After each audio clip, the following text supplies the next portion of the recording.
వెంటనే నా దగ్గరికి వచ్చి నన్ను పిలిపించి ఆ యేసుబాబు అనే అధికారి దగ్గర కూర్చోబట్టి నువ్వు పవన్ కళ్యాణ్ని చంద్రబాబు నాయుడిని కలవడం మానుకోకపోతే నీవు చాలా ఇబ్బందులు పడతావని చెప్పాడు. ఇది ఆ ఇంటెలిజెన్స్ డీజీ ఆఫీసులో నేను డేట్లతో సహా చెప్తా. వారి సీసీ కెమెరా రికార్డింగ్లో నేను ఆఫీస్కి వెళ్ళిన ఉదంతం ఉంటుంది.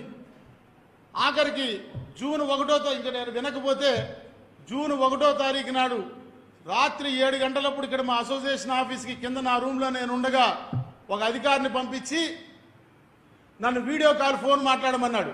ఆనాడు ఇప్పుడు నా ఫోన్లు వాళ్ళు ఏదైతే పట్టుకుపోయారో 7780729097 అనే నా మొబైల్ నెంబర్తో వారికి వీడియో కాల్ మాట్లాడిచ్చారు. ఆ వీడియో కాల్ మాట్లాడినప్పుడు నువ్వు రేపు ఉదయం 8:30లోగా సజ్జల రామకృష్ణారెడ్డి దగ్గరికి వచ్చి క్షమాపణ కోరి నువ్వు కోర్టులో వేసిన కేసులని నువ్వు విత్డ్రా చేసుకోకపోతే